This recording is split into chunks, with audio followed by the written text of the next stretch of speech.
I need a hand. First of all, thank you very much for being here today, and I want to thank Derek for this invitation. You know, like I said, you know, we have the People's Party of Canada, a very strong message.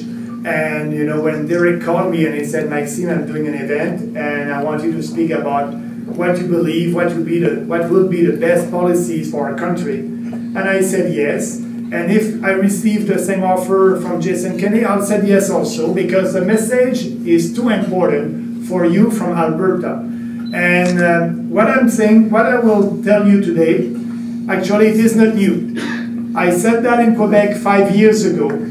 I was in Saskatoon, Regina, St. John, New Brunswick, and Halifax, and I said the same thing. It's very important for the future of our country that we change what happened in Ottawa right now.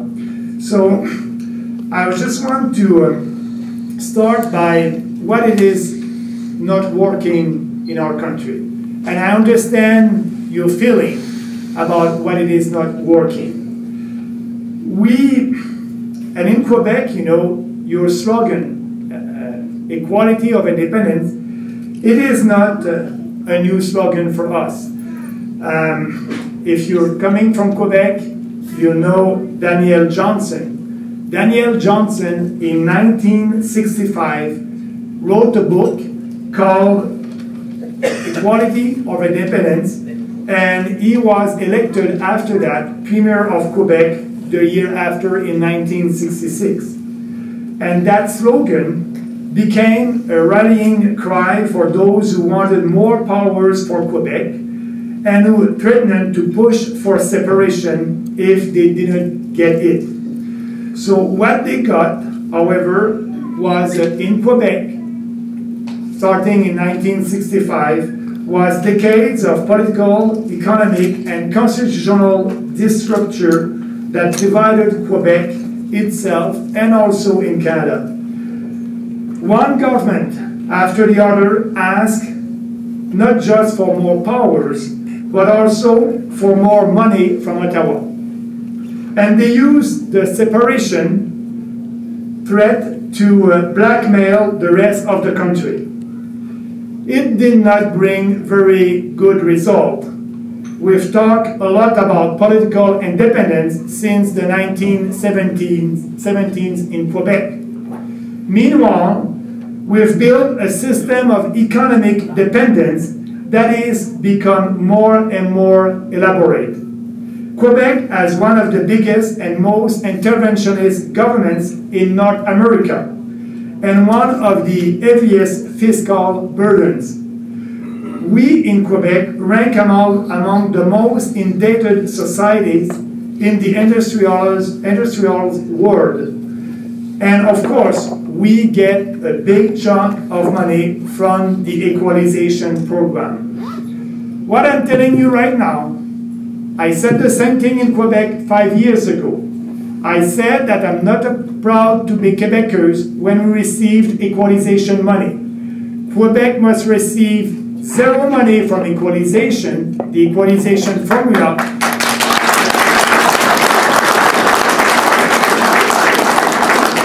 Because Quebec will be a richer province.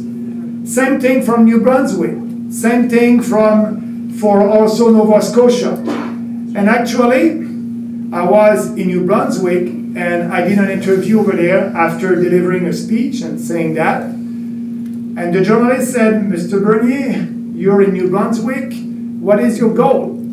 And I said, you know, I want people to know the People's Party of Canada, and for sure, I want them to vote for us at the next election. And the journalist told me, you know, you're coming here, you're saying to people in our province that you will cut equalization formula, you will give less money from the equalization formula, and you want to have our support.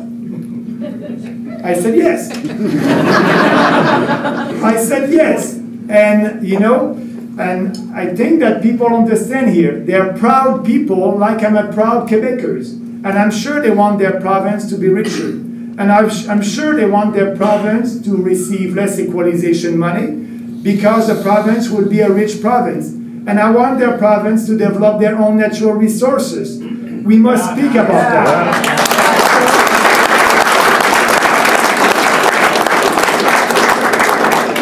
We must speak about that. And you know, I have some support over there, and I'm not afraid to have that discussion. People understand. And actually, the Premier of New Brunswick, the new Premier, said the same thing. He said that the Canadian government must cut the equalization money, and that will give him the right incentive to develop great economic policies at the provincial level.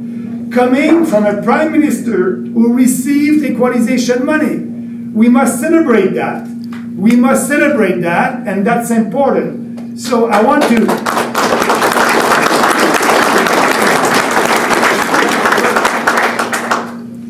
We must celebrate that and speak about that. It's very important for the future of our country. And I know that here in Alberta you want to have that discussion. But let's, not only on equalization, but only maybe on pipelines. And I will have that discussion with you today. My message today about equality and independence. Don't do the same mistake that we did in Quebec. Of course, Alberta is different from Quebec in many ways. You don't feel threatened linguistically and culturally, and there is a strong, small government at the provincial level. You don't have a big, fat government at the provincial level. My suggestion, but if you compare that with other provinces, yeah, you're right. So my suggestion today is to unite with Canadians in other provinces, including Quebec, Nova Scotia, New Brunswick, who want changes in the way that will respect our Constitution. We are much more likely to get concrete results together if we try to be sure that our politicians in Ottawa will respect our Constitution. The main problems affecting Alberta, affecting you, and other regions of our country are economic in nature, but they derive from the malfunctioning of our federation. And there are two aspects to it. On the one hand, the federal government today intervenes massively in provincial jurisdiction, and in particular in healthcare and education, two areas where it has no constitutional legitimacy whatsoever.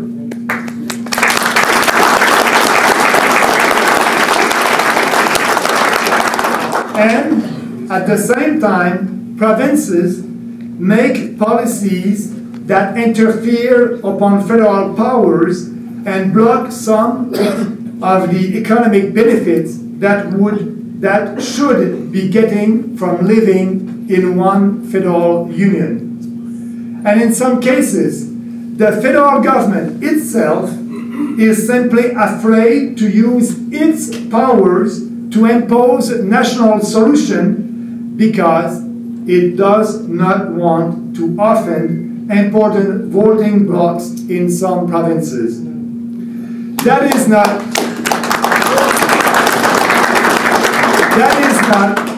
what the fathers of our Confederation had intended.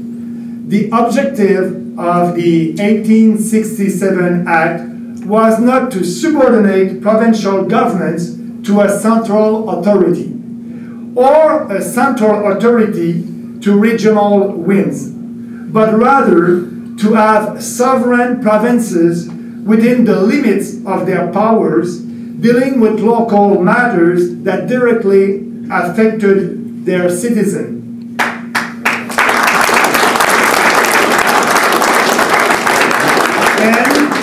And a sovereign government within its limit of its own power at the national level, dealing with matters of national interest. As you may know, I propose to put an end to Ottawa's intrusions in provincial matters such as healthcare and education, and to transfer tax points to provinces and let them manage their affairs with complete autonomy.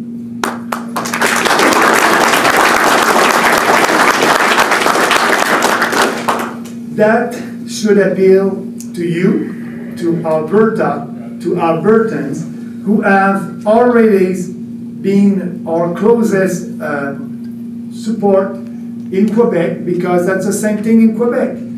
The Quebec and Quebecers, they don't want that the federal government interfere in provincial jurisdiction. And I think it's the same thing here. So my focus today is on Ottawa's failure to use its authority to adopt the right economic policies for the whole country. Whether we are talking about pipeline construction or equalization. And these policies directly affect you here in Alberta. When it comes to pipelines construction, oh my God, there have been so many bad decisions on the part of the Trudeau government that it is very hard to know where to begin.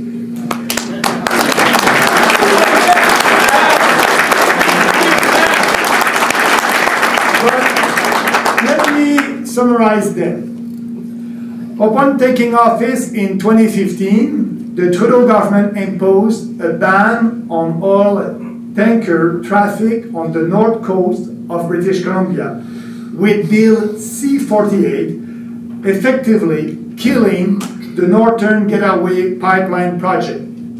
A year later, the government officially rejected the pipeline. Bill C-48, which is still in the Senate, will also prevent the construction of another pipeline, Eagle Spirit. Another bill, Bill C-69, will negatively, and you know that bill better than a lot of people. You know all about it. You know that it will negatively impact not just energy projects such as pipelines, but other industries as well as mining, forestry, port expansion. It will make everything much more complex and difficult.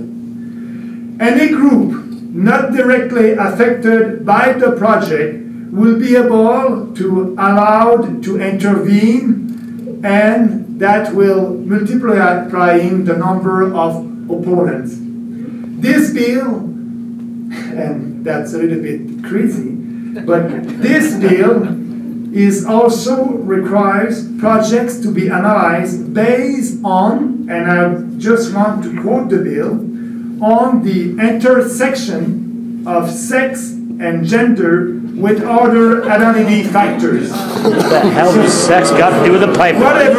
Whatever that means. Was he stoned when he wrote this? So, forget any new project development in Canada if this bill is adopted. Investors will just go elsewhere, and they are doing that right now. The National Energy Board then decided in 2017 to consider upstream and downstream emissions from the Energy East pipeline that it was reviewing. And it made no sense. A few months later, you know all that, it's history now, TransCanada predictably canceled its project. Finally, there is the Trans Mountain Pipeline Expansion Project. Here again, the investor got cold feet after years of uncertainty, and the government bought it for $4.5 billion last May. Yes, shame, it is another disaster after another one. It is costing us tens of billions of dollars in lost investment, as well as tens of thousands of lost jobs. But to go back to our problem, with the way our federation works, there is an even more insidious aspect to this situation. It is the idea that Ottawa does not really have the power to get those projects approved. Justin Trudeau said that, and I quote, while governments grant permits for resource development, only communities can grant permission, end of quote. But that cannot be true. There never is unanimity on anything. That's why we have a federal government. The purpose of having a country is to have a level of political authority where we can debate, coordinate, and if necessary, listen to me, impose decisions that are in our national interest.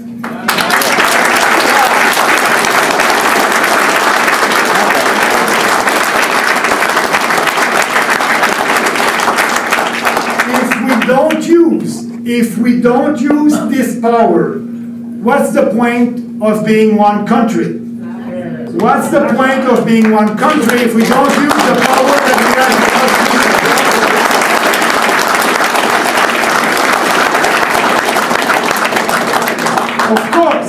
have? Of course, we must consult. Of course, we must try to accommodate as many people and communities as possible. Of course, we must answer as many security and environmental concerns as possible. But there has been an authority with the final say, and it is the federal government. During the debate about Energy East, you could have believed that the Montreal mayor, do you remember his name? Denis Coderre, yeah, you're right. Denis Coderre had the authority to block the project just by himself. More recently, the newly elected Quebec Premier, François Legault, you remember him? Remember what he said? Same thing. Implied that he could block a project for a national pipeline when he said that there was, and I quote, no social acceptability for it in Quebec. It is just not true. A poll done by the Montreal Economic Institute a few weeks ago showed again that the majority of Quebecers prefer to get oil from Western Canada rather than from anywhere else in the world.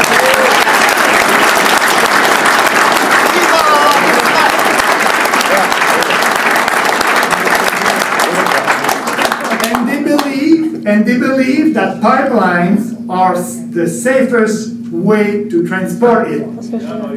Do you know why they believe that? Lack of vision, probably. Because, maybe you remember in Lac Mégantic about 5 or 6 years ago, we had a huge tragedy there. And they know that it's safer to transport oil and gas by pipeline than by train. And they know that it's safer for the environment, but also for the population. And our politicians in Quebec, they're not listening Quebecers on that. But more importantly for us, neither the City of Montreal, neither the Quebec government, nor the BC government, nor single Aboriginal communities have the power to block the construction of a national pipeline.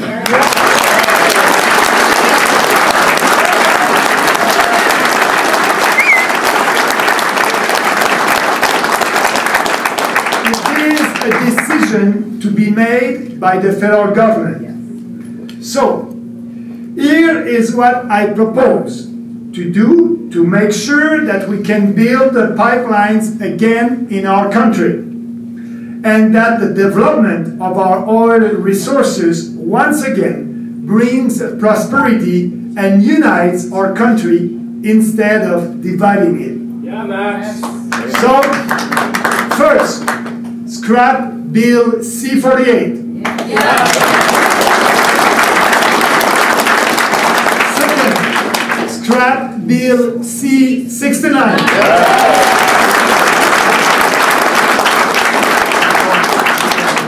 Third, simplify and streamline the process for approving pipeline construction.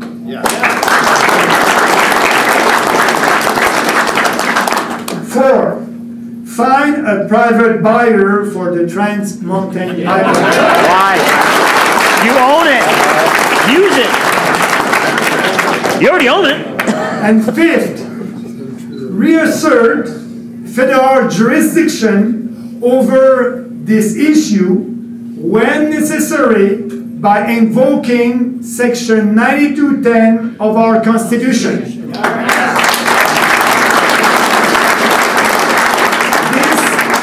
This section, as you may know, grants a federal jurisdiction over modes of interprovincial and international transportation and communication. Our Parliament can overcome local opposition and exercise its authority by declaring any project to be to the general advantage of our country. I said on Quebec TV in French maybe a month ago that I would be using this power to ensure the construction of a new Energy East pipeline through Quebec if this project can be revived by the private sector.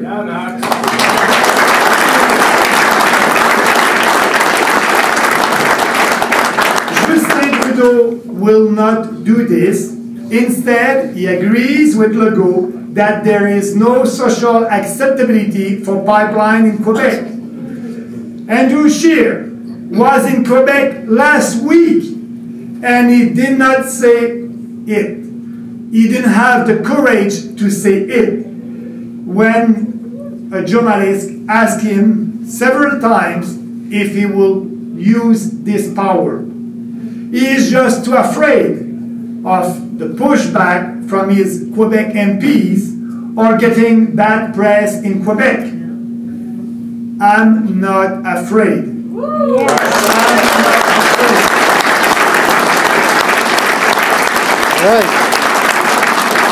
Andrew Scheer has not said anything concrete about energy apart from promising to abolish Trudeau's carbon tax.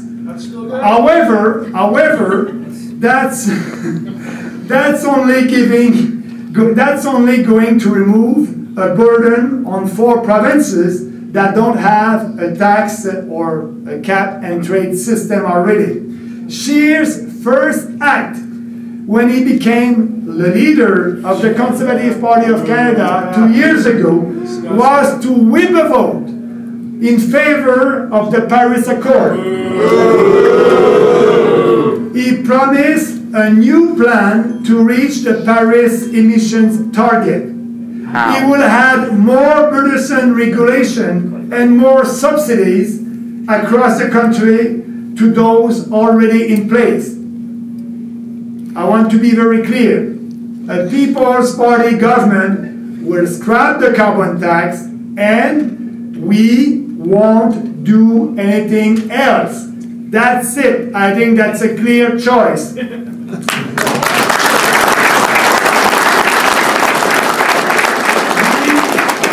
will let provinces experiment with their own programs if they want. So let's move to another federal issue that is dividing our country and creating resentment here in Alberta. This is the equalization, like I said in the beginning. At any time, and at a time when your economy is hurting because of the downturns in the energy sector, you are still paying for a program that is sending billions of dollars to other provinces. And you are right. this program is unfair and inefficient for you. But not only for you, but also, I would argue, for the citizens of provinces that have been on the receiving end for decades. Manitoba, Quebec, Nova Scotia, New Brunswick, and PEI. There is a myth that equalization at least has the benefit of helping them, but the opposite is true. Studies have shown that equalization money encourages the growth of the public sector in the recipient provinces, which bids away resources and workers from the private sector and weakens it. Equalization money encourages recipient provinces to keep taxes high and to intervene more and more in their economy. They don't have as much incentive to make their economies more competitive and develop their own natural resources, because more private sector growth will lead to less equalization money. It prevents them from developing their full potential.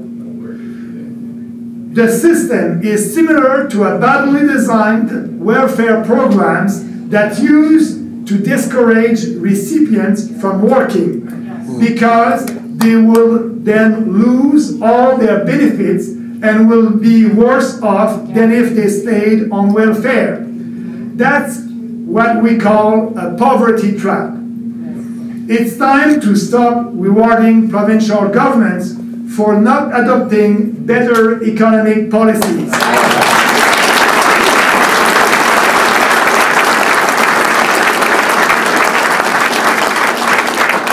A province should not receiving equalization payments for decades, just like an individual should not be receiving welfare checks all his or her life.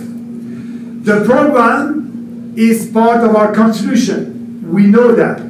But we cannot simply abolish it.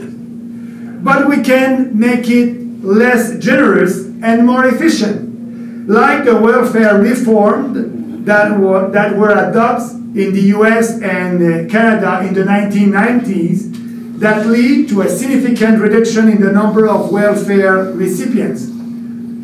2 years ago, I proposed, not yesterday, 2 years ago, I proposed to review the current formula and adopt a new one that will avoid the welfare trap by being less generous. It should encourage provincial governments to take responsibility for their bad decision, provide incentive to adopt pro-growth economic policies, and reduce their dependency on federal money instead of the opposite.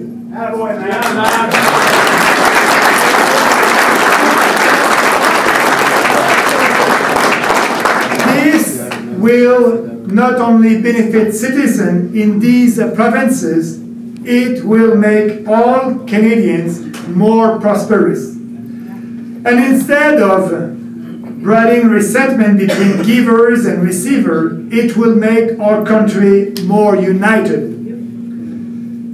And it was very encouraging, like I said in the beginning, I want to quote him, a month ago, to hear the new Premier of New Brunswick, Premier Higgins, essentially agree with me.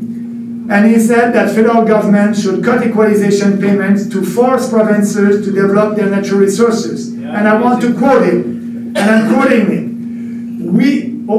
Start of the quote. We just don't seem to want to move as a province. We are happy to accept handouts, but we don't seem to be as readily willing to make the changes necessary to allow us to contribute to our own well-being. End of the quote. This is a significant development from one premier in a province that received equalization money. And that should be encouraged. That's what I'm doing right now. We must have an open and a frank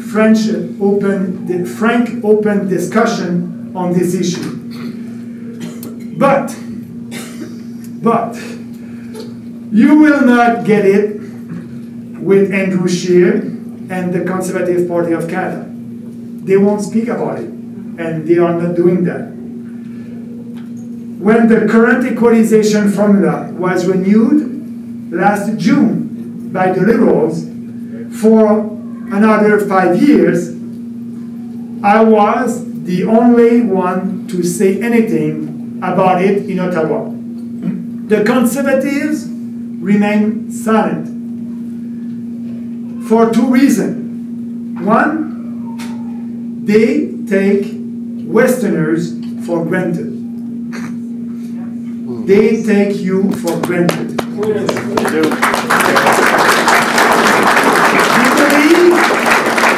They believe that they don't have to tackle these issues to win here. They have abandoned you. And once again, they are afraid to make any controversy in Quebec. Everything that I just told you, I already said it in French in Quebec, in English in Nova Scotia, in English in New Brunswick, in English in Regina, in English in Saskatchewan, and here today.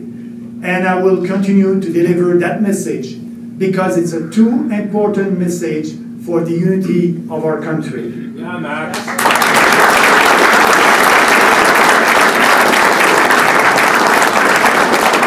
But she will never do that.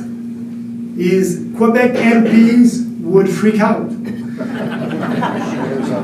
They are not a real small C government or free market or limited government or small C conservative principled politicians.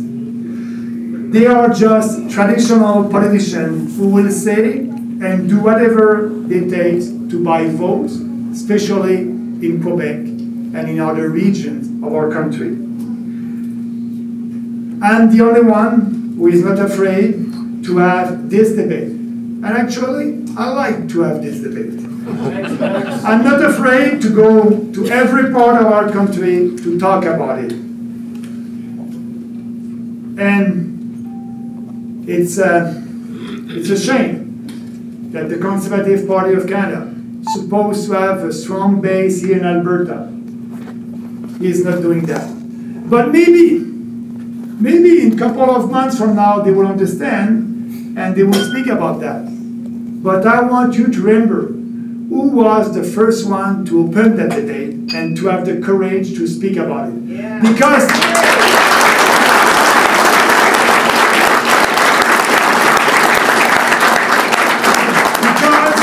I can tell you, the more I will speak about it, the more support I will have for Canadians. Yes. And the more support I will have for Canadians, the Conservatives will look at it and they won't be afraid anymore. They won't be afraid anymore. They will speak about it. I will give them some courage to speak about it. Yeah, don't hold your breath. But remember, it won't be by conviction. It won't be by conviction. Yeah. And maybe, if they're back in power, they will listen to special interest groups and different regions of this country, and they won't deliver. So you must vote for a party who believes in the bold reform by conviction. That's the most important. Remember that. If I'm successful, in a couple of months from that, Andrew Scheer will flip-flop. And you know, I'll be happy. I will be two politicians to speak about that. Reforming the equalization formula and using the constitutional power to impose pipeline when necessary. I don't know if we'll have the courage, but right now I didn't have the courage. When that will happen, remember that. That's not by conviction. And, you know, he's doing that only to please you. But maybe when it be in power, do the opposite. So we're doing politics differently. We're doing politics based on principle. And I think that's why I can say that here, and I can say the same thing in other regions of our country. And today, personally, it's my best time in politics. I enjoy what I'm doing because I like to have this debate. That's too important for the future of our country. And I want you...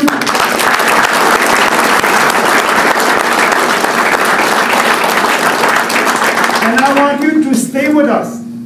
Stay with us as Canadians. We had that debate in Quebec about the independence for a couple of years. And the only way to be sure that we won't have that debate in Quebec anymore is to respect the Constitution, not interfering in provincial jurisdiction. If you want to have your own policies on healthcare, education, and your responsibility as a province, you have the full autonomy to do it. That was what the father of the Constitution wanted. We have a great Constitution. We need you in part of our Constitution. We need you, we like you, you're real Canadians, like every Canadian, and I want you to stay in our country and to build a united country with us. You can count on me at the federal level to change the government.